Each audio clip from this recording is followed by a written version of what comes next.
আসসালামু আলাইকুম। আমি পপি। দীর্ঘ 28 বছর চলচ্চিত্রে কাজ করেছি, অনেক সুনামের সাথে, সম্মানের সাথে। কোটি কোটি দর্শকদের ভালোবাসা পেয়েছি, ইন্ডাস্ট্রির মানুষের ভালোবাসা পেয়েছি। কিন্তু এই মুহূর্তে আমি ক্যামেরার সামনে কথা বলছি একজন ব্যর্থ মানুষ হিসাবে। ব্যর্থ মানুষ বলছি এই কারণে, সবার মন জয় করতে পারলেও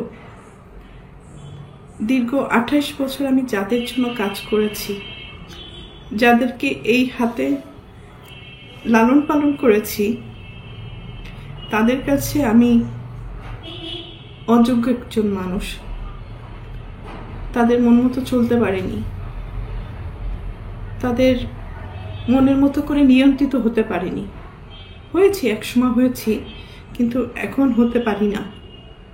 তার করে বলেছি আমি একজন ব্যর্থ মানুষ। একটা মানুষ তো সবসময় সবার কাছে ভালো হতে পারে না, সব সময়ের জন্য ভালো হতে পারে না। আমি যখন ইনকাম করেছি,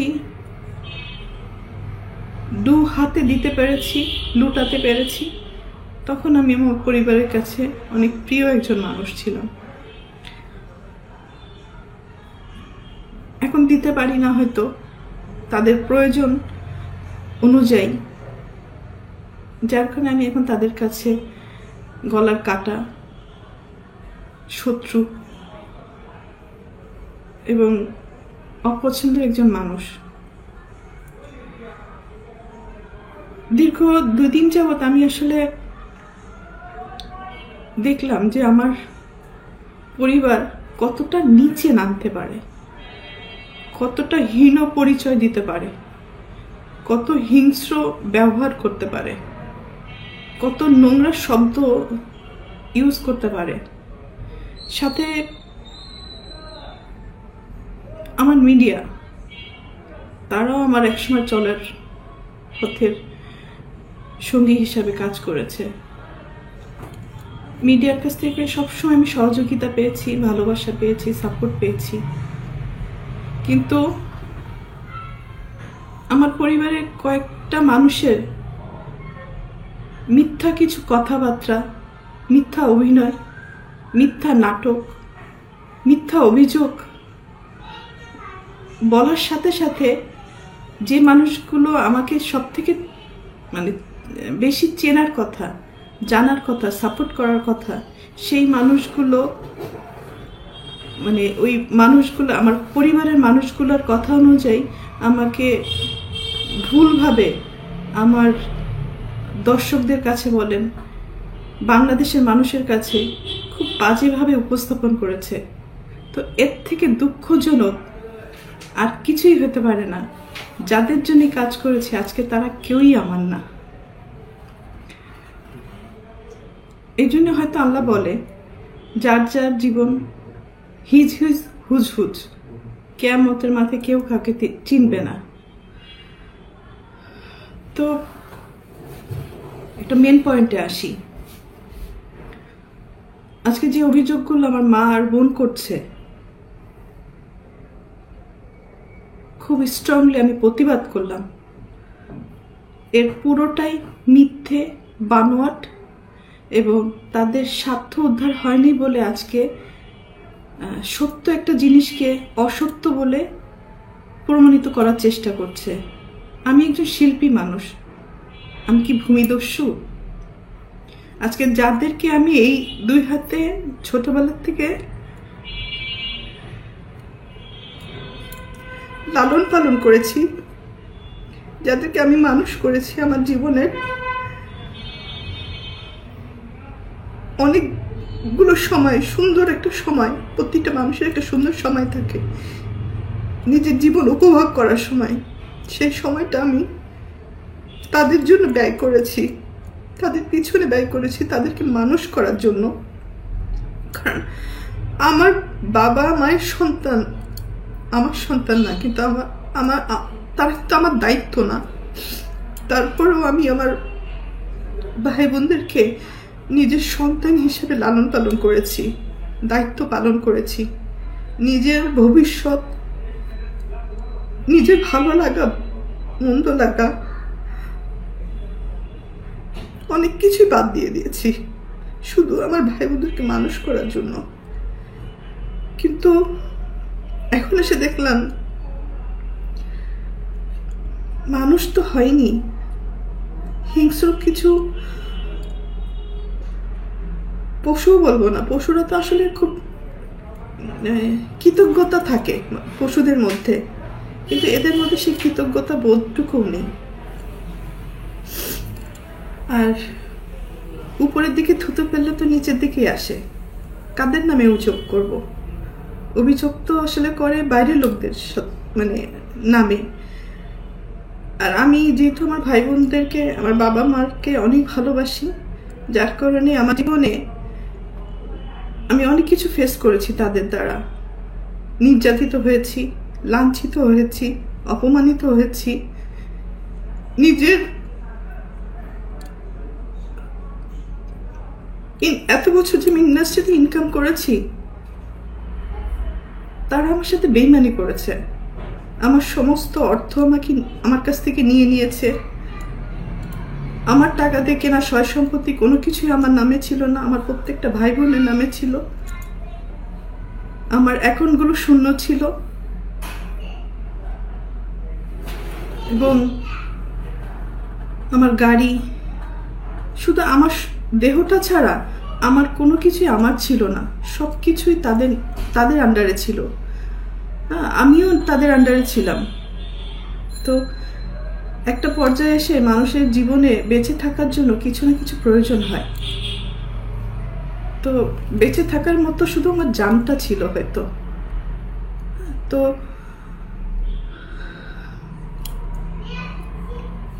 একটা পর্যায়ে এসে যখন আমি জানতে পারলাম আমার পরিবারই আমার সাথে বেইমানি করেছে, আমাকে ঠকিয়েছে, আমার সব কিছু কেড়ে নিয়েছে, এগুলো জানার পরে আমি চুপ ছিলাম। আমি যাদেরকে কোলে পিঠে মানুষ করেছি এই হাত দিয়ে, আমি তাদের দ্বারা অনেক বেশি নির্যাতিত হয়েছি। তারা আমাকে ফিজিক্যালি অ্যাসল্ট করেছে, আমার টাকা চুরি করে আমাকে মারার প্ল্যান করেছে, আমাকে খুন করে ফেলার জন্য টাকা দিয়েছে খুনিকে।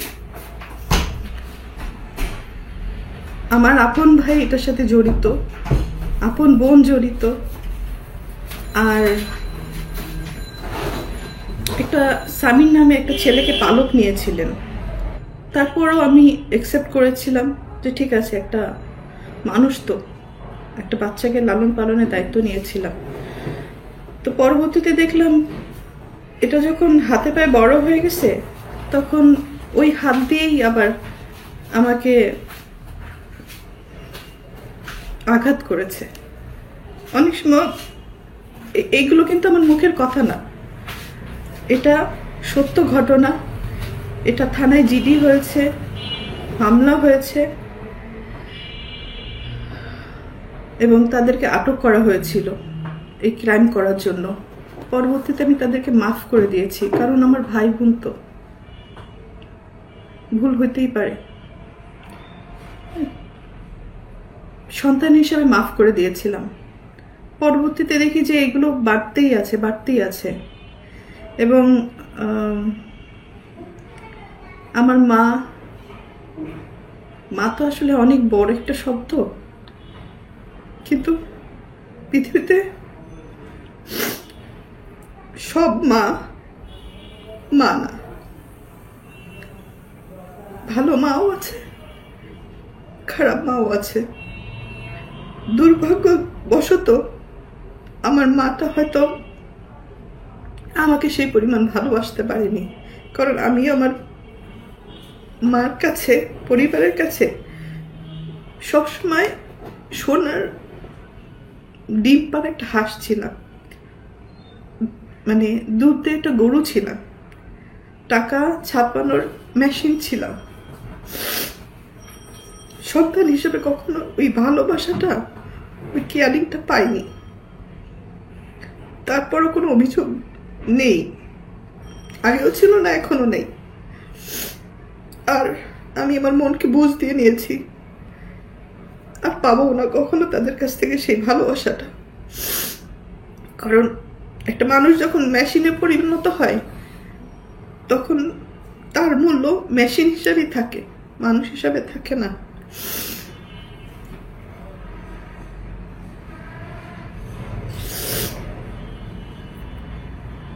তো যাই হোক,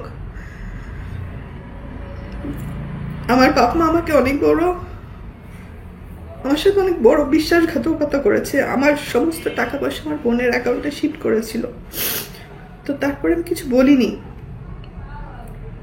আমার ইন্ডাস্ট্রির কিছু মানুষ, আমাকে যারা ভালোবাসে, তারা আমাকে সাপোর্ট করেছে। ওই সময় 2007-এর ঘটনা বলছি, মানে একটা টাইমে আমি যে জানতে পারলাম কোনো কিছুই আমার ছিল না। পরে আমাদের ফিল্মের কিছু মুরব্বীরা মিলে এটা সেটেল করে দিয়েছিল যে পপির একে শূন্য হাতে মেয়েটাকে রাস্তায় ফেলে দিলেন। বিশেষ করে আলমগীর ভাইয়ের কথা বলবো, কারণ আলমগীর ভাই আমার কাছে, হয়তো আপনাদের কাছে হিরো, কিন্তু আমার কাছে একজন, বলবো যে আমার সবচেয়ে বড় ওয়েলিশার ছিলেন বাদল খন্দকার। আরও আছে, আরও অনেক কাছের মানুষ আছে, তারা এই প্রবলেমগুলো ভিতরে ভিতরে জানতেন এবং ওনারা আমাকে অনেক সাপোর্ট করার চেষ্টা করেছেন। আমার বাবা মাকে ডাক দিয়ে বললো যে ওর কিছু জিনিস ওকে ফেরত দেন, কারণ এটা তো একটা মেয়ে, হ্যাঁ, ওর জীবনে বেঁচে থাকার জন্য কিছু না কিছু ফেরত দেন। তো তখন আমার বাবা মা কি কারণে আমার সাথে বেইমানি করেছিল আমি জানি না, হয়তো এরকম ঘটনা অনেক আছে। আমাকে আলমগীর ভাই একবার বলেছিল যে এটা এই সেম ঘটনাটা শাবানা ম্যাডামের সাথে হয়েছে। কারণ আমি না তখন মেন্টালি খুব আপসেট ছিলাম যে আমার বাপ মা ভাই বোন আমার সাথে এরকম করলো, বিশ্বাসঘাতকতা করলো, আমার সাথেই করলো। তখন আলমগীর ভাই আমাকে বলেছিল না, এই ঘটনা এর আগে অনেক মানুষের সাথেই হয়েছে। তো সেই সান্ত্বনা নিয়ে হয়তো আমি বাকি জীবনটা পার করতে চেয়েছিলাম এবং কাজ করে আমি আবার সারভাইভ করেছিলাম। তো বিগত কয়েকদিন যাবৎ একটা নিউজ বারবার করে আমার মা বোন এস্টাবলিশ করার চেষ্টা করছে যে আমি জমি দখল করতে গেছি। ভাই, যে মানুষটা দীর্ঘ 28 বছর ইন্ডাস্ট্রিতে কাজ করে নিজের জীবনের দিকে তাকায়নি, ভালো লাগা, ভালোবাসা বলেন, নিজের ভবিষ্যৎ বলেন, কোনো কিছুই আমি চিন্তা করি না, শুধু ইনকাম করে গেছি আর ভাই বোন মানুষ করে গেছি। শুধু ভাই বোন না, আমি আমার পুরো পরিবার, আমার নানির ফ্যামিলিতে আমি সাপোর্ট করেছি, আমার দাদির ফ্যামিলিতে আমি সাপোর্ট করেছি। আমার কন্ট্রিবিউশন শুধু আমার ভাই বোন না, সব জায়গায় যতটুকু পেরেছি আমি সবাইকে সাহায্য করেছি। আমার মন মানসিকতা একেবারে ডিফারেন্ট, মানে আমি একা ভালো খাবো, ভালো থাকবো, আমি সবাইকে নিয়ে ভালো থাকতে চেয়েছি, ভালোভাবে বাঁচতে চেয়েছি। তো সেই পরিপ্রেক্ষিতে আসলে সবাইকে হেল্প করা। আমার নানি বাড়িতে যান, তার বাসায় যে সে যে ঘরটাতে থাকে সেই ঘরটাও কিন্তু আমার টাকা দিয়ে তোলা। আমার মা যে ঘরটাতে এখন খুলনাতে থাকে সেই ঘরটাও আমার টাকা দিয়ে তোলা। যে ভাড়াটে বাড়ির কথা উনি বলছেন সেই ঘরটাও আমার টাকা দিয়ে, আমার কষ্ট অর্জিত টাকা। রোদে পড়েছি, বৃষ্টিতে ভিজেছি, মানুষের অনেক ভালো কথাও শুনেছি, মানুষের অনেক মন্দ কথাও শুনেছি, অনেক ভালো গালিও দিয়েছে, আবার ভালো কথাও বলেছে, সম্মানও পেয়েছি, দুর্নামও পেয়েছি। তো সব কিছুর ঊর্ধ্বে হচ্ছে আমি একজন মানুষ। তো আমি আমার ফ্যামিলিকে সাপোর্ট করতে যে ঘরের কথা বলছি, সেই ঘরটা কিন্তু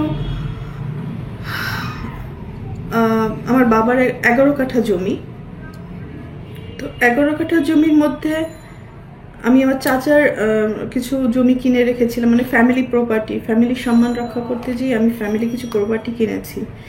তো আমার চাচার অংশ কিনেছি, আমার ফুপুর অংশ কিনেছি, আমার বাবারও কিছু অংশ বিক্রি করে দিয়েছিল বাইরে, পরে আমি নিয়েছি কিনে এবং ওখানে ঘর তুলে দিয়েছি। তো কিছু অংশ আমি কিনেছিলাম যেটা রাস্তার সহকারে রেজিস্ট্রি হয়েছিল, মানে আমাকে জমি যখন কিনি তখন আমাকে জমির পিছনের অংশ দেওয়া হয়। তো পিছনের অংশে যেতে গেলে আপনারা সবাই জানেন এটা নর্মাল একটা জিনিস, বাড়ির পিছনের অংশ যদি কিনি তাহলে পিছনের অংশে যাওয়ার জন্য নিশ্চয়ই আমি হেলিকপ্টার দিয়ে যাব না বা ক্রেন দিয়ে ওখানে নামবো না, আমাকে যাওয়ার জন্য রাস্তা দিয়ে যেতে হবে। তো রাস্তাটা হচ্ছে আমার বাবা এবং চাচার জমির মাঝখান দিয়ে রাস্তাটা, যেখানে আমি আমার কেনা জমিতে আমি পৌঁছাতে পারবো। তো এই জমিটা রেজিস্ট্রি হয় 2008-এ। রেজিস্ট্রি হওয়ার পরে আপনারা, আমি সব প্রমাণ দিয়ে দিচ্ছি, ওই জমিতে এখনো পর্যন্ত আমি যেতে পারি না, ঢুকতে পারি না। কারণ কি, আমি যে ঘরগুলো তুলে দিয়েছিলাম ওই ঘরগুলো থেকে ভাড়া আসে, এই ভাড়া দিয়ে কিন্তু আমার বাবা চলতেন। একটা সময় আমার এই সেজ বোনের কন্ট্রোলেই ছিল এই ভাড়াগুলো। আমরা ঢাকায় থাকতাম, উনি ওখানে দেখাশোনা করতো এবং এই ভাড়াগুলো সে তার পকেটে নিত। যাই হোক, আমরা একটা পর্যায়ে ধরেন করোনার আগে আগে জানতে পারলাম, মানে কার কথা কি বলবো, মাফ করে দিবেন, মানে আমার পরিবারের কথা আজকে আমাকে পাবলিকলি বলতে হচ্ছে। এর থেকে দুঃখ, লজ্জার আর কিছুই হতে পারে না। মানে আমার এই বোনটা একটু বেপথে চলে যাওয়ার কারণে আমার বাবা 2019-এ বেপথে, মানে সে ওখানে কিছু অনিয়ম শুরু করেছিল,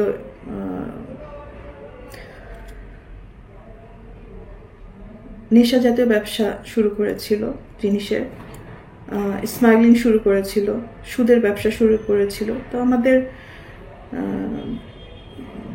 যতটুকুই আছে সম্মান ফ্যামিলিতে, মানে দেশের মানুষের কাছে সম্মান বলেন আর খুলনার মানুষের কাছে সম্মান বলেন, এই সব কিছু, মানে সব কিছুর কি বলে, সব কিছুর কারণে আমার বাবা তাকে এগুলো স্টপ করতে বলে। তো উনি স্টপ করে না এবং আমার মা তাকে এই সমস্ত অকারেন্সের জন্য তাকে সহযোগিতা করে, সাপোর্ট করে।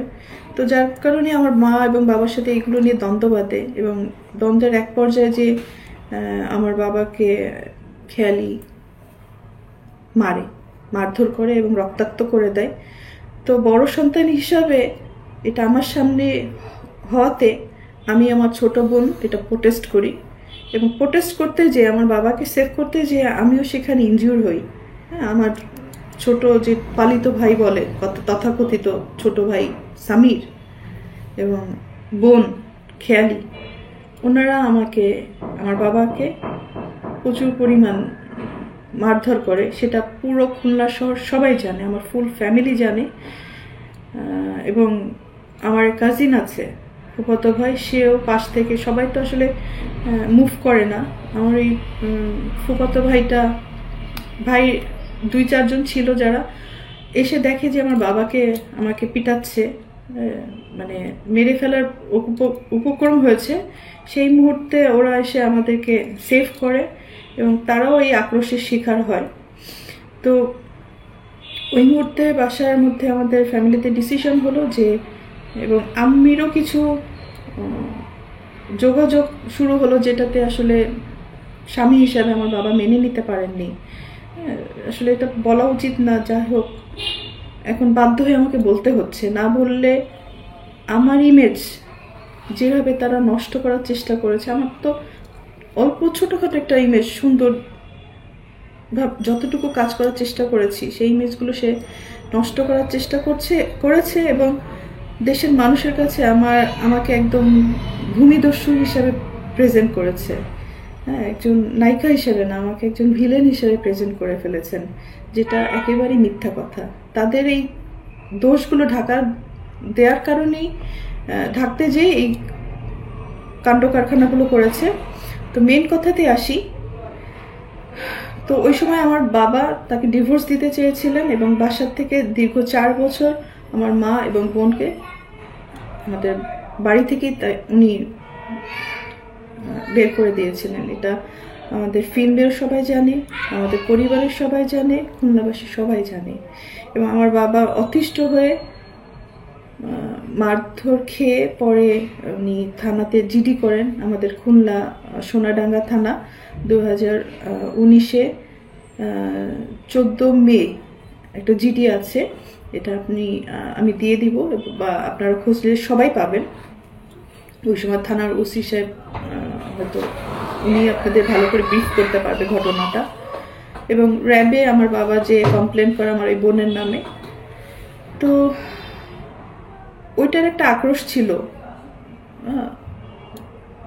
যার কারণে আজকে আমাকে খুব নোংরাভাবে দর্শকদের কাছে প্রেজেন্ট করেছেন আমার মা এবং আমার বোন। তো আমি আরেকটা কথা বলি, সেদিনকে যে আমি খুলনাতে গিয়েছিলাম, খুলনাতে যার মেন কারণ হচ্ছে ওয়াসা আমাকে চিঠি দিয়েছে, যেহেতু আমার ইলেকট্রিক্যাল লাইন এবং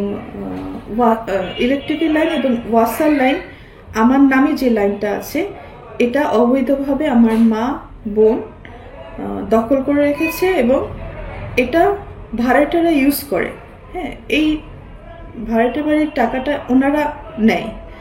হ্যাঁ, ওনারা বলছেন আমি দখল করেছি, তো দখল যদি করি আমি, তাহলে আমার মা বোন কীভাবে টাকাটা, মানে আমার বাবা মারা যাওয়ার পরে রীতিমতো তারা ওইখানে কবজা করেছে এবং দখল করার চেষ্টা করছে। তো তারপর আমি বলছি যে, মনে করেছি যে আমার মা বোনই তো, খাইলে খা, আমি ওটা দেখিও না, নেও না, আমি যাইও না, আমার রাস্তা আটকায় রাখার পরেও।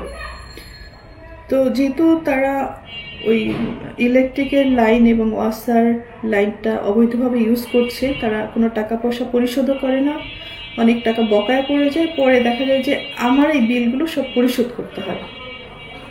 ভাই, আমি তো মানুষ, কাহাতক করব, কতক্ষণ করব, কতদিন করব? আমার নিজের জীবনের দিকে তো তাকাতে হবে। তো যার কারণে অফিসিয়াল চিঠি পাওয়ার পরে আমি ওখানে প্রেজেন্ট হই।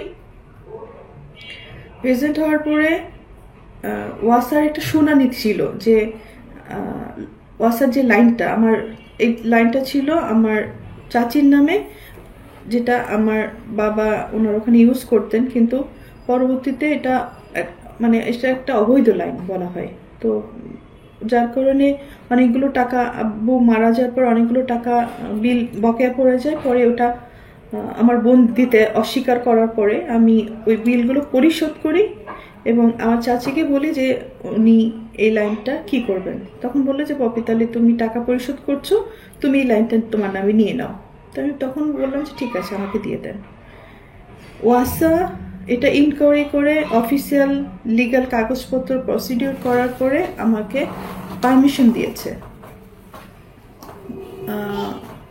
তখন ওয়াসা আমাকে চিঠি দিল যে আপনি আসেন অন দ্য স্পটে, এটা আমরা ইনকোয়ারি করব। তো ওই কারণে কিন্তু আমার ওখানে যাওয়া। এই রাস্তাটা আমাকে না দেওয়ার কারণে, না দেওয়ার জন্য ওনারা এই নাটকগুলো সাজাচ্ছেন এবং নোংরা কথা বলছেন যাতে এই রাস্তাটা না দেয়া লাগে, মানুষকে ডাইভার্ট করছেন। এবং একটা জিনিস খুব সূক্ষ্মভাবে দেখবেন যে আমার পার্সোনাল লাইফ নিয়ে তারা বেশি খুব উৎসাহিতভাবে দর্শকদের কি জন্য বোঝানোর চেষ্টা করছেন। তো জমি দখল এক সাবজেক্ট, আমার পরিবার নিয়ে, আমাকে নিয়ে নোংরা কথা বলা এটা আরেকটা সাবজেক্ট। মানে ওনারা কি চাচ্ছেন, কি বোঝাতে চাচ্ছেন, এটা আমি হয়তো ক্লিয়ার, কিন্তু আপনার হয়তো ক্লিয়ার না। বাট আমি এখন ক্লিয়ার করি, ওনারা অবৈধভাবে আমার লাইনটা ইউজ করতে চাচ্ছেন, যেটা আমি বিগত দিনে সারা জীবন ভর্তুকি দিয়ে গেছি, ভর্তুকি দিয়ে যাব, আমি মৃত্যুর আগ পর্যন্ত তাদের মানে কাঠপুতুল হিসাবে তাদের কাছে থেকে যাব, এটা একটা চাওয়া তাদের। তো আমি আমার জীবন বাঁচাতে দূরে থাকাটা কি আমার অপরাধ? ভালো থাকাটা কি অপরাধ? সুস্থ সুন্দর থাকাটা কি অপরাধ? যদি এটা অপরাধ হয়ে থাকে তাহলে আমি অপরাধী, তবে ভূমিদস্যু হিসাবে আমি অপরাধী না। আমি আমার মাকে, আমি কিছু ভিডিও ক্লিপিংস দিব আপনাদেরকে, আপনারা দেখে জাজমেন্ট করবেন, এটা কি কোনো মা? এটা কি কোনো বোন? আমি নিজে অবাক হই যে আমি কাদের জন্য করেছি, কেন করেছি। এই সমস্ত কোশ্চেনে নিজের কাছে নিজে করতে করতে এখন আমি না মানে অনেক হিসাব মিলাতে পারি না, যার কারণে আমি সব কিছু থেকে দূরে চলে গেছি। আমি আর কতদিনই বাঁচব, যে কদিন বাঁচতে চাই একটু সুন্দরভাবে বাঁচতে চাই, একটু ভালো থাকতে চাই, একটু ভালো খেতে চাই, আল্লাহ খুদার নাম করতে চাই। আমার ফ্যামিলির কারণে আমি যতটুকু কাজ করতে যে মানুষের গালি খেয়েছি, যতটুকু পাপ কামাইছি, এগুলো সব কিছু মুছে ধুয়ে আমি সুন্দরভাবে মরতে চাই। এটা যদি আমার জন্য অপরাধ হয়ে থাকে, আমি অপরাধী ভাই। আর কিছু বলার নেই আমার। আমি কাগজ, পেপারস, ডকুমেন্ট সব আমি এই লিঙ্কে হয়তো দিয়ে দেব। আমার যারা সাপোর্ট করেন, আমার ওয়েলিশ যারা আছেন, মিডিয়ার সাংবাদিক ভাই বোনেরা, তাদেরকেও বলবো যে ভাই, একটা মানুষ যদি ভালোভাবে বাঁচতে চায়, তার নামে এত নোংরা কথা লিখেন না, বলেন না। পরিবারের মানুষ তো তার স্বার্থে আমাদেরকে ইউজ করে, স্বার্থ শেষ হলে চিনে না। আপনারও অন্তত পক্ষে যারা মিডিয়াতে ভালোভাবে কাজ করে গেছে, তাদেরকে অন্তত পক্ষে সম্মানের সাথে প্রেজেন্ট করেন। বিদায়টা যেন সম্মানের হয়, এতটুকু আপনাদের কাছে চাওয়া। একজনের কথাতে বাজেভাবে একটা মানুষকে প্রেজেন্ট করেন না, অসম্মান করেন না। সুনাম কামাতে অনেক সময় লাগে, বদনাম করতে 1 সেকেন্ড লাগে। অ্যাটলিস্ট আমাকে একটু ভালো থাকতে দেন, একটু দোয়া করেন যাতে আমি ভালো থাকি। আমার মা হয়তো উনি মানসিকভাবে অসুস্থ, এতটুকুই বলবো যে আল্লাহর কাছে, যে আল্লাহ যেন ওনাকে হেদায়েত দান করেন, ওনাকে সুস্থতা দান করেন, ভালো এবং মন্দর বিচার করার তার জন্য বিবেক বুদ্ধি হয়। সন্তান সবাই সমান। যদি উনি সন্তান হিসেবে আমাকে বলে থাকেন, মেনে থাকেন, জেনে থাকেন, তাহলে সন্তান সবই সমান। আমি কিন্তু কারোর জমি দখল করিনি। যে মানুষটা সারা জীবন সবাইকে দিয়ে গেছে, আমার ভাই বোনের কাছে আমার কিছু চাওয়ার নেই, কিছুই পাওয়ার নেই, শুধু একটু সম্মানের আশা করি। আপু কেমন আছেন? ভালো আছেন? ভালো থাকেন। আমিও দোয়া করি আমার ভাই বোন, আমার আত্মীয় স্বজন যেখানে যেভাবে আছেন সবাই ভালো থাকেন, দেশবাসী ভালো থাকে। সবার জন্য ভালোবাসা, ভালো দোয়াত করি। কারোর জন্য আমি ক্ষতিকর মানুষ না। পারলে দিয়েছি, না পারলে কারো ক্ষতি কোনোদিন করি নাই। আমি আমার বাবা মার কাছ থেকে কখনো কোনো কিছু নেয়নি। 14 বছর বয়সে ইনকাম করেছি, আমি করা শুরু করেছি। আমি আমার বাবার কাছ থেকে কবে একটা ঈদের জামা নিয়েছি, পেয়েছি, আমি বলতে পারবো না। আমার মা কবে আমার মাথায় তেল দিয়েছে, দুগাল ভাত খাওয়াই দিছে, আমি বলতে পারবো না। কাজের তাগিদে অনেক কষ্ট করেছি। তো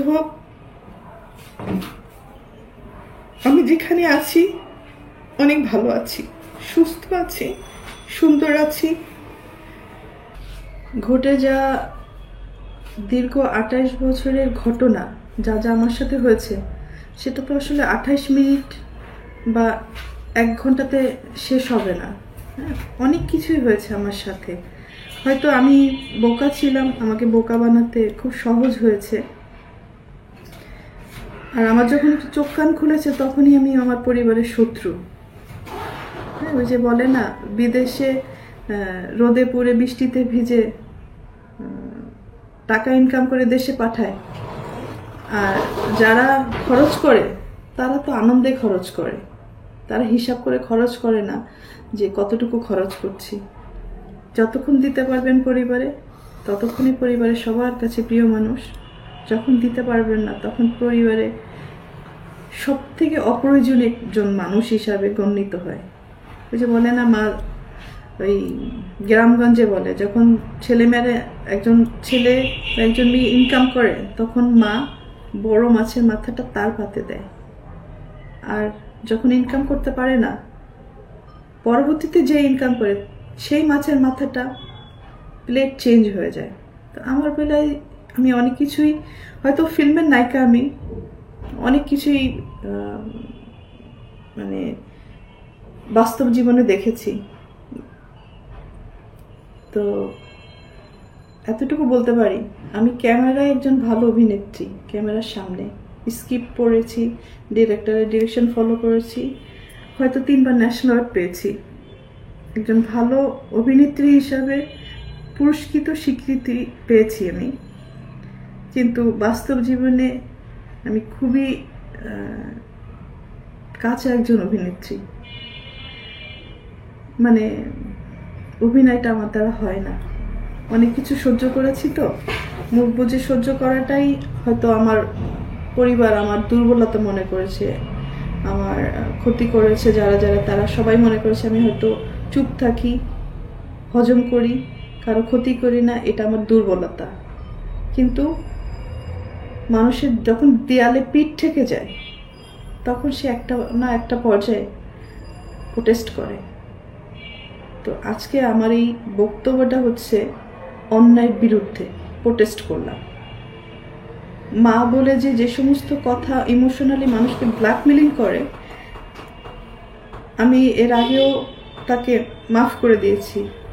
আমার মা কথায় কথায় বলে যে আমাকে খাট কিনে দিল না, আমাকে মোবাইল কিনে দিল না, আমাকে টিভি কিনে দিল না। ভাই, একটা পরিবারে যখন একজন উপার্জন করে, সে যখন কোনো কিছু কিনে নিয়ে আসে, ধরেন আমি একটা ফ্যান কিনে নিয়েছি, তখন কি আমি বলবো যে মা এই ফ্যানটা আপনার জন্য শুধু আপনিই বাতাস খাবেন আর বাকিরা কেউ খাবে না? বা আমার বাসায় আরো 5 জন লোক আছে, 5টা ভাই বোন আছে, তো আমি কি ফ্যান কিনলে আমার মার জন্য একটা কিনবো, আমার 5টা ভাই বোনের জন্য 5টা ফ্যান কিনবো? একটা টিভি যখন কিনে নিয়ে আসি, তখন আমি আমার মাকে বলবো যে মা আপনার জন্য একটা টিভি কিনে নিয়েছি এবং আমার আরো 5টা ভাই বোন আছে, এই 5টা ভাই বোনের জন্য 5টা টিভি কিনেছি। একটা ফ্রিজ যখন কিনেছি, আমি তো সংসারে সবার জন্য কিনেছি। একটা ফ্রিজ আমার মার জন্য কিনবো আর আরো 5টা ফ্রিজ আমার ভাই বোনের জন্য কিনবো। তাহলে আবার খাটের কথা বলে যে আমার খাট কিনে দেয়নি, তো আমার মার জন্য একটা খাট কিনবো, আমার 5টা ভাই বোনের জন্য 5টা খাট কিনবো। তো এরকম আমার কাছে দাবি করা হয়েছে। তো আমি জানতে চাই এই দাবিটা কি শুধু আমার বেলায় করা হয়েছে, নাকি পৃথিবীর সব মায়েরাই এই দাবি করে? আমার জানার খুব ইচ্ছা। আমি যথেষ্ট চেষ্টা করেছি আমার মা ভাই বোনকে ভালো রাখার জন্য। আমার বাপ মা আমাকে পড়াশোনা করায় ভালো ডাক্তার বানাতে পারতো, ইঞ্জিনিয়ার বানাতে পারতো, একজন কোরআনে হাফেজ বানাতে পারতো। অনেকে ব্যঙ্গ করে বলে আপনার মা আপনাকে নায়িকা বানাইছে। নায়িকা বানানোটা কি খুব কৃতিত্বের কাজ? নায়িকা বানালে তো একটা ভালো ফ্যামিলিতে বিয়েও হয় না। আমি আমার ভাই বোনকে পড়াশোনা করে মানুষের মতো মানুষ করতে চেয়েছি। আমি চেয়েছি তারা ওই ডাক্তার হোক, ইঞ্জিনিয়ার হোক, নিজের পায়ে নিজে দাঁড়া, একটা ভালো পরিবারে তাদের বিয়ে হোক। এটাই আমি মানে আমার সন্তানের জন্য যেভাবে আমি চাইতাম, আমার ভাই বোনের জন্য তাই চেয়েছি। কিন্তু মা হিসাবে আমার মা আমার জন্য কি চেয়েছে, আমার ভাই বোনদের জন্য কি চেয়েছে। তো ওই যে বললাম না, ভালো মা খারাপ মা পার্থক্য আছে। কেউ দুধ বেচে মদ কেনে, আবার কেউ মদ বেচে দুধ কেনে। তো পার্থক্যটা হচ্ছে অনেক কিছুই। এনিওয়ে, বিদায়টা এইভাবে নিব। আপনারা সবাই আমার জন্য দোয়া করবেন যাতে আমি বাকি জীবনটা ভালো করে থাকতে পারি। আর এই যে বলে যে আমি মানে তাদেরকে মারার হুমকি দিয়েছি, ভাই যে গড়ে সে কি ভাঙে? আমি তো পারি নাই ভাঙতে, তাহলে তো আমি তাদের ভাঙার চেষ্টা করতাম। আমার বোন বলেছে আমি তাকে মেরেছি, দূর থেকে একটা ফুটেজ দিয়ে যে আমি তাকে মেরেছি। মারা তো হচ্ছে চর মারা, জুতা খুলে মারা বা পিটানো, এগুলোকে মারা বলে। আমার মুখের সামনে ক্যামেরা ধরেছে, আমি ক্যামেরাটা নিয়ে ফেলে দিয়েছি। আমি তো কোনোদিন আমার বলতে পারবো না আমি শাসন করেছি আমার ভাই বোনকে, কিন্তু কখনো কাউকে আমি মারিনি, বরং তাদের কাছ থেকে মার খেয়েছি। হ্যাঁ, তারা আমাকে মারার চেষ্টা করেছে আমার টাকা পয়সা সয় সম্পত্তি হাতিয়ে নেওয়ার জন্য, হজম করার জন্য। ঠিক আছে, আমার ফ্যামিলিতে আপনি একটু জিজ্ঞাসা করবেন আমার কোন বোনটা কত টাকা ইনকাম করে বা কি চাকরি করে, কত টাকা ইনকাম করে, আমার ভাই কয় টাকা ইনকাম করে, কি চাকরি করে। হ্যাঁ, তো আমার ফ্যামিলিতে একমাত্র উপার্জনের মানে সোর্স কিন্তু আমি ছিলাম। এখন হয়তো বড় হয়ে গেছে, তারা যে যার মতো, আমাকে চিনে না। যাই হোক, আমার এটা নিয়ে আফসোস নেই, চিনতে হবে এমন কোনো কথা নেই। আমার ভাই বোন এবং মাদের কাছে একটাই অনুরোধ, আমাকে চেনার দরকার নেই, আমাকে শুধু একটু ভালো থাকতে দিলেই আমি খুশি, আমাকে একটু সুন্দরভাবে বাঁচতে দিলে আমি খুশি, আমার কিচ্ছু লাগবে না। কারণ আমি সবাইকে দিয়ে এসছি, আমি কারোর কাছ থেকে কিছু নেইনি। আমার ভাই বোন আমাকে খুন করতে আসে, এই যে কদিন আগেও আমাকে যখন খুন করতে এসেছিল আমি তাকে মাফ করে দিয়েছিলাম। সামি নামের যে ছেলেটা এবং আমার আপন ভাই মিলে আমাকে খুন করতে এসেছিল, আমি মাফ করে দিয়েছি। কিন্তু কদিন আগে বসুন্ধরায় ডাকাতি করতে যে ধরা পড়েছে ডিজিএফ এর পরিচয় দিয়ে, সেখানে কি মাপ পাবে? এগুলো কিন্তু আমার ওই ছোট বোনটার কর্মফল। একটা বাচ্চাকে আনলেই হয় না বা জন্ম দিলেই হয় না, তাকে লালন পালন করতে হয়, মানুষ করতে হয়। আমার মা অন্যায় কাজে সাপোর্ট না দিয়ে ভালো কাজে সাপোর্ট করলে, শাসন করলে আজকে তারা এই পথে যেত না। হায় রে দুনিয়া, একটা কথা না বললেই না। আজকে পৈতৃক সম্পত্তি নিয়ে আমার মা আর বোন যে নোংরামিটা করলো, দীপু আমার মা আর বোনকে বাসা থেকে বের করে দেওয়ার পরে দীর্ঘ 4.5 বছর 5 বছর বাবা আমার কাছে ছিল। তার সবকিছু আমি দেখাশোনা করেছি, তার ট্রিটমেন্ট থেকে শুরু করে সবকিছু আমার দায়িত্বে ছিল। তো অনেকবার সে হসপিটালে গেছে, অনেকবার সুস্থ হয়ে বাসায় ফিরেছে। তো এই সম্পত্তির কারণে অনেক বড় বড় ঘটনা আমার সাথে হয়েছে, শেষের দিকে আব্বুর সাথে হয়েছে। মানে বাবা যখন হসপিটালে ছিল, মানে তার ট্রিটমেন্টের সমস্ত টাকা পয়সা আমার টাকা। আমার এফডিআর ভেঙে আমি 1 কোটি টাকা কম হবে না, বেশি হবে, মানে যদি এটা বলতে হয়। আমি তার পিছনে আমার এফডিআর ভেঙে পেমেন্ট করেছি, সেই রিসিট বলেন, প্রমাণ বলেন, সব আমার কাছে আছে।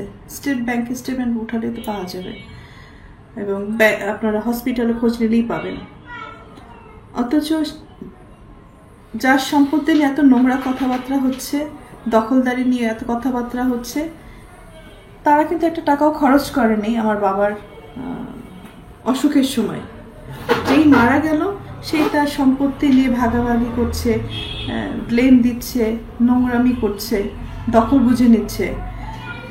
আর দীপু বাবার লাশটাও ধরতে চাও নাই। আর আজকে বাবার সম্পত্তি নিয়ে কত রকম নোংরামি করছো। কোথায় ছিল এই সমস্ত? মানে তখন একবার চিন্তা করা উচিত ছিল, যার সম্পত্তি নিয়ে তুমি লাফালাফি করছো, ভোগ দখল করার চেষ্টা করছো, সেই লোকটাকে সারা জীবন গালি দিচ্ছ, তার সাথে দুর্ব্যবহার করছো, তার চেহারাও দেখো নাই। সব প্রমাণ কিন্তু আমার কাছে আছে, এটা আমি এখন দিব তোমাকে, যেত না। যাই হোক, শেষটা এটাই বলবো, আপনারা সবাই ভালো থাকেন, আমাকেও ভালো থাকতে দেন, সম্মানের সাথে যেন আমার মৃত্যু হয় এই কামনাটুকু করে আমি বিদায় নিই।